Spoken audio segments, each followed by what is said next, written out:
l'auteur donc de cet ouvrage qui vient de paraître, 100 grands films de réalisatrices aux éditions Arte et Grund. C'est un guide en fait pour découvrir donc 100 films réalisés par des femmes du début de l'histoire du cinéma jusqu'à aujourd'hui, de La Fée aux choux à Wonder Woman, c'est le sous-titre.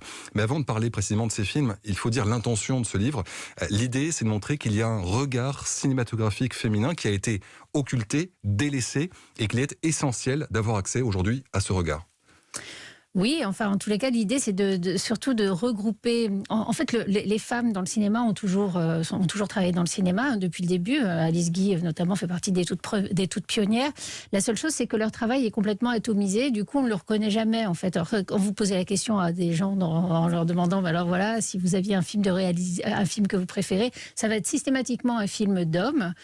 Si on leur demande un nom de réalisateur, ce sera forcément un homme aussi, alors que tout simplement parce que les œuvres des femmes n'ont pas été réunies, en fait, il n'y a pas d'effet de masse autour du travail des femmes dans le cinéma, et donc il passe un peu à la trappe, en fait, il est atomisé, donc c'est important quand même moi je trouvais important en tous les cas de le regrouper, de le réunir pour qu'on en ait conscience. Parce que jusqu'à présent, le travail était aussi fait par des historiens hommes qui s'intéressaient davantage peut-être au travail des hommes. Disons que le travail... Alors, dans le cinéma, il y a deux problèmes. C'est effectivement des hommes qui ont écrit l'histoire du cinéma, et en plus, sont des critiques. Et donc, ils ont une vision très subjective de l'histoire du cinéma. Et comme les thématiques qui pourraient éventuellement être développées par des femmes, si jamais il y avait un cinéma au féminin, ne leur échappent, en fait, parce que c'est pas des thèmes qui leur parlent directement. Du coup, ils n'en parlent pas, ils méprisent, en fait, même ça, alors que finalement, il y a quand même toute une partie de la population qui s'intéresse. Alors justement, vous citez une réalisatrice, Paula Del Sol, qui disait dans les années 60, je crois que les femmes se font d'elles-mêmes une idée fausse, parce que justement au cinéma, ce sont des hommes qui les montrent, et qui les montrent mal. On comprend l'importance du regard féminin qui a peu existé au cinéma, ou qui a été peu diffusé au cinéma. Alors justement, vous avez parlé déjà un petit peu dans votre livre, on parle de réalisatrices connues aujourd'hui, Jane Campion, Sofia Coppola, Agnès Jaoui, mais vous commencez en 1896, donc au tout début de l'histoire du cinéma, avec une femme qui réalise tout simplement le premier film de fiction de l'histoire du cinéma. Oui, elle s'appelle Alice Guy, c'était la secrétaire de Léon Gaumont qui assiste en fait à la première projection de film par les Frères Lumière. Elle trouve ça extraordinaire, mais elle se dit, les Frères Lumière, c'est intéressant ce qu'ils font, ils posent une caméra puis ils filment ce qu'il y a devant.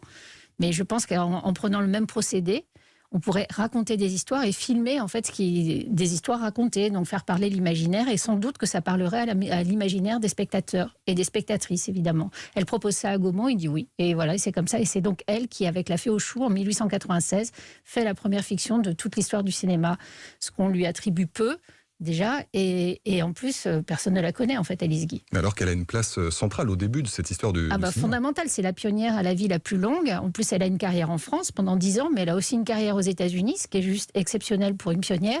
C'est elle qui a créé aussi, d'une certaine façon, le cinéma, en fait, aux États-Unis, puisqu'elle avait beaucoup d'avance par rapport aux Américains. Et elle a été la première productrice. Elle a créé un studio qui s'appelle la Solax, qui était le plus grand et le plus moderne studio des États-Unis de cette époque-là, avant Hollywood. Et c'était même la femme la mieux payée de tous les États-Unis. Et Alice Guy, qui a réalisé, ce n'est pas une anecdote simplement, c'est important, elle a réalisé un film dont le personnage principal est une femme enceinte. Ce qui est exceptionnel encore aujourd'hui au cinéma, et ça dit beaucoup sur l'apport que pourrait être celui des réalisatrices. Oui, alors elle s'est beaucoup intéressée à des personnages féminins, elle a même été critique sur les hommes aussi, puisqu'elle fait des inversions de sexe, disons, dans ses films aussi. Elle a été très créative, elle n'a pas parlé que des femmes, mais elle a parlé beaucoup, en fait, des femmes. Elle a beaucoup d'interprètes principaux qui sont des femmes. Effectivement, une femme enceinte, c'est très rare au cinéma. Alors ça concerne quand même quasiment l'intégralité de la population, pas que des femmes, parce que les hommes aussi sont sensibles aux femmes qui sont enceintes. Normalement, ils en connaissent. Normalement, effectivement. Alors, vous le dites, la réalisatrice montre des femmes qui agissent, des femmes qui regardent et ne sont pas regardées, ou pas simplement regardées en tout cas.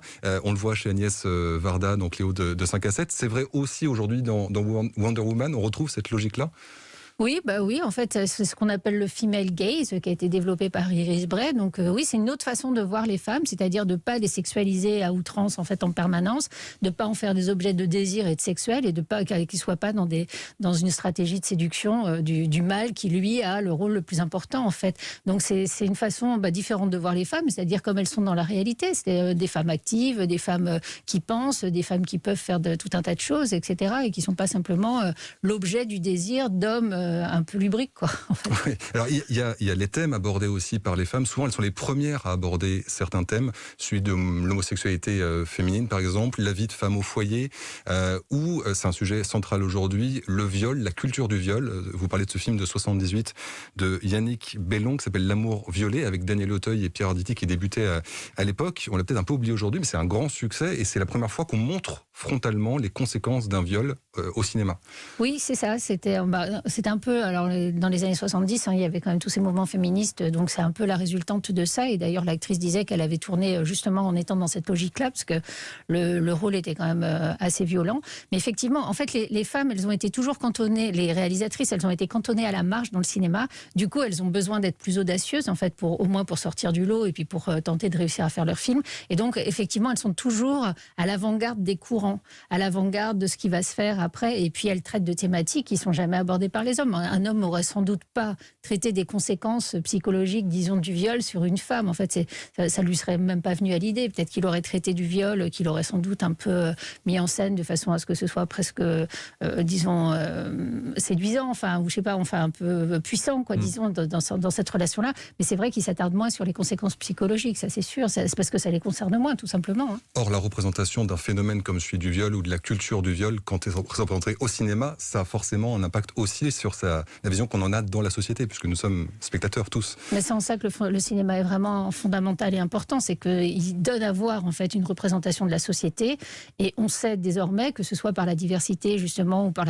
enfin, les diverses minorités, mais aussi par par la majorité que représentent les femmes, parce que je tiens à souligner que nous sommes quand même majoritaires dans la société française et même mondiale en fait. Bon.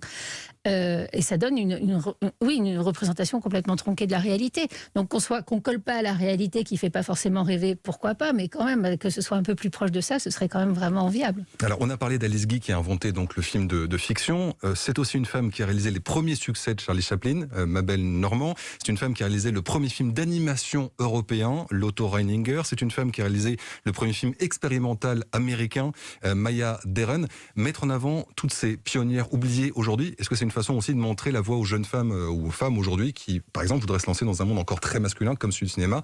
D'autres femmes ont déjà un peu éclairé la route, en fait. J'espère que ça va leur donner d'abord une connaissance de leur histoire, parce qu'il y a une caractéristique assez puissante chez les femmes, c'est qu'elles ne connaissent, elles savent pas qu'elles ont une histoire, en fait, puisqu'elle n'est jamais racontée, ou très peu.